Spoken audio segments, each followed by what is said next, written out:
In 1971, George Washington Middle School, T.C. Williams High School, and Francis Hammond High School combined to make T.C. Williams High School in Alexandria, Virginia. T.C. Williams High School became the home to the first black and white football team to play AAA in the high school league. None of the previous rivals of the other schools supported this at first, but as the season continued, the team started to become friends.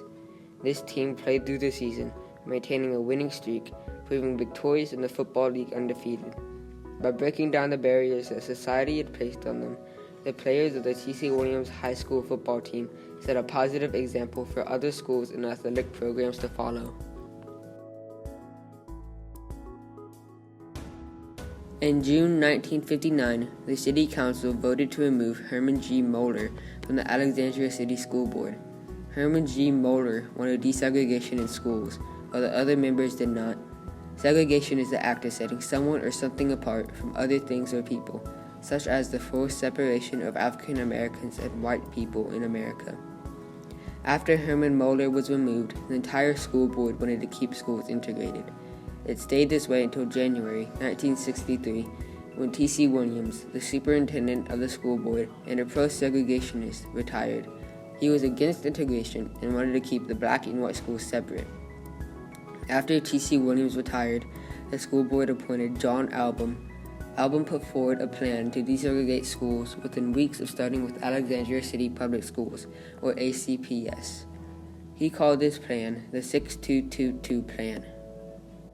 Albom put forth the 6222 plan to desegregate the schools by combining George Washington and Francis Hammond with T.C. Williams. For his plan to work, he had to win over the school board's support. The board did not originally accept this plan, but Albom used athletics to convince the school board to let him desegregate the schools. The potential for an undefeated athletic team was one of his main arguments he used to win over the school board. In the summer of 1971, Albom's plan was voted on and accepted by the school board, allowing the integration of T.C. Williams. The newly integrated T.C. Williams High School needed a new football coach, and the board appointed Herman Boone to the position. Coach Boone was a black football coach who used to teach and coach at E.J. Hayes High School in Williamston, North Carolina.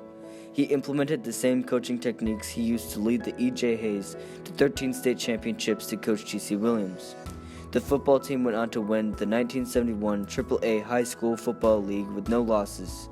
When Coach Boone first arrived in Alexandria, Virginia, people were furious about an African American being a head coach for a white and black football team.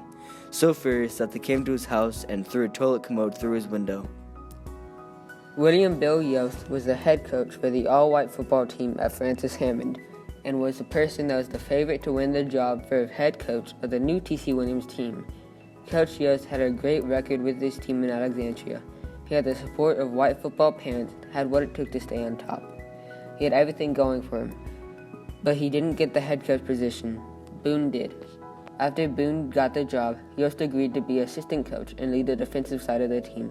He helped convince the white players from his last team in Hammond to join their team even with them being integrated. At the start of the season, Coach Boone did not have a team, just a group of talented people who did not want to play together. The two coaches did not even get along with each other, but they knew if they did not get along, the players would have trouble getting along with each other. Coach Boone and Bill Yost had the same priority, and that was to have a group of black and white teens become friends and make them into a team, not just a group of talented football players who hated each other because of the color of their skin. The coaches wanted them to talk to each other and learn each other's cultures. In order to do that, Coach Boone had to create a situation where the players could not leave and would have to talk to each other. The opportunity came when it was time to go to training camp. Coach Boone integrated the players into two different buses, one for the offensive side and one for the defensive side for the ride to training camp. He said he was forcing them onto each other and wanted them to be part of each other's lives. In 1971, T.C. Williams was home to the first integrated high school football team, the Titans. Many of the players played as starters of their team in the last high school they attended. These players were not used to having to compete for their place on the team, and many of them lost their starting positions, but no one lost their spot on the team. Coach Boone had a policy that no one would be cut from the team if they wanted to play. This caused the team to be very big, almost twice as big as most high school teams. but also caused lots of competition for the team. After a few unofficial practices, the T.C. Williams Titans team left for training camp at Gettysburg College in Gettysburg, Pennsylvania. They left for camp on August 22, 1971. The Titans spent a week at training camp, arriving at camp on August 22nd and leaving camp on August 29th. When loading the buses that would take them to training camp, the players originally sat by race on the two buses, one bus for the black players and one for the white. Coach Boone changed that. He made the team sit with a different race. If you were a white player on the offensive side, then you would sit near a black player on the offensive side. He put the offense and defense on separate buses. On the T.C. Williams Titans, there was one player named Darrell Blue Stanton. Darrell thought he was a pro singer. Singing was one of the main things that brought the team together. Learning and singing each other's songs made them a team and made them friends. Everywhere they went, they were very loud. The team sang so much and so loudly that they were nicknamed the Singing Titans. The Titans contributed to the integration of all schools by proving that people of different races can work together, and by working together they can accomplish great things. The Titans' 1971 season took place during the time that many other people across America were fighting for integrated schools. The Titans helped push that process along by becoming an integrated school and proving that they could work together. Today, any student can go to any school regardless of race. In 2000, Disney took the team's accomplishments and struggles with the racial barrier and made a movie. This movie is called Remember the Titans. It shows how important this event was to the U.S. and how it helped the Alexandria area to accept black and white people in the same school and on the same team.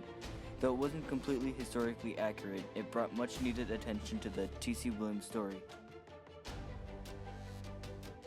During this 1971 season, the team was ranked second in the nation after winning the AAA Virginia High School League. Throughout this season, the team and the coaches faced many barriers on the path towards victory. There's a lot of stress placed on the team as a whole to do well for the sake of the city and future integration of schools. There was also a lot of discrimination towards the players, as most of the people did not want integration. So they tried to break down the players to try to stop them from being a team.